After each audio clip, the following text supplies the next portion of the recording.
deal from that incident, as he himself will admit.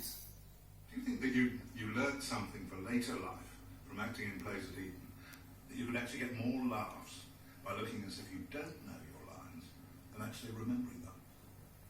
Well, I certainly think that as a general tactic in life, if that's what you're driving at, it is often useful to give the slight impression that you are deliberately pretending not to know what is going on. Because the reality may be that you don't know what is going on, but people won't be able to tell the difference. And that, right there, is the key to Boris Johnson, presenting his own lack of preparation so charmingly that you actually doubt he's unprepared, but he is.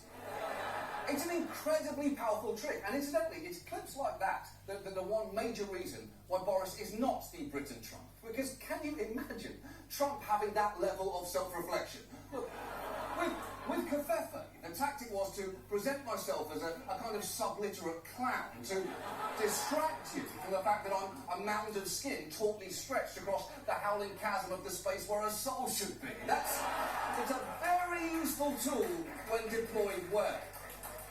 The point here is, though, Johnson's bumbling persona is a carefully calibrated act. Take his hair. Multiple people have said he actually messes it up on purpose.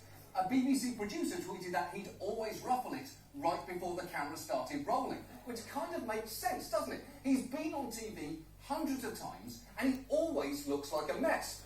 What were the chances that before every one of those appearances, he combed, gelled, and carefully parted his hair, only to then be hit in the face by a goose right as they started filming? No, he looks like that because he wants to.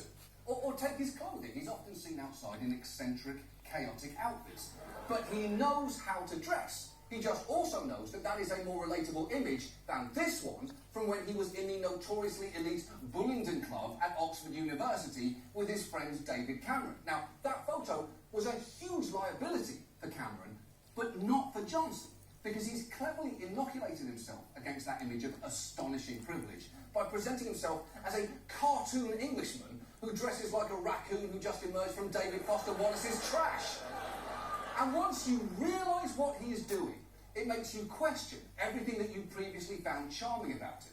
Remember that clip where he's talking about painting buses? Undeniably funny. But some in Britain have pointed out that it might have been an attempt to change the Google search results people receive when they look for something like Boris Johnson bus, meaning that people would see that delightful clip rather than this significantly less delightful bullshit. Now, was that actually his intention? It's impossible to know, but you can't rule it out either.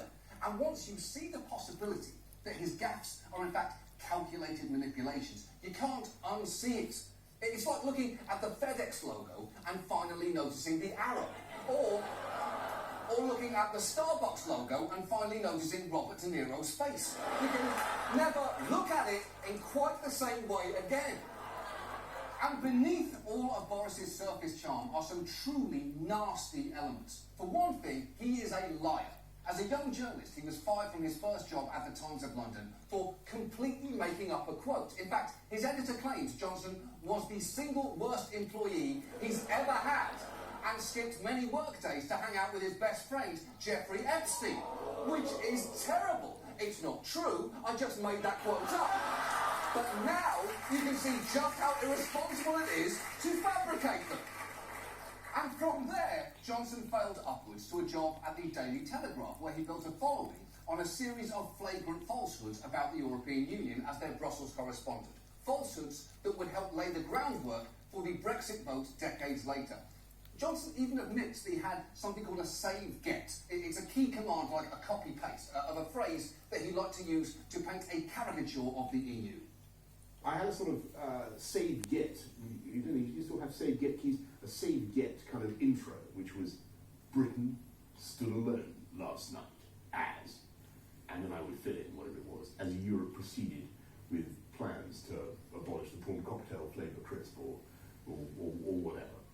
Okay, so first, for those unfamiliar, prawn cocktail crisps are real. They shouldn't be, but they are. And to explain how it happened, it's what happens when a country looks at a dining table and forgoes food in favour of playing with one. But Johnson actually did write a series of columns claiming Europe was attempting to ban the prawn cocktail crisp, which was a complete lie. Europe was never planning to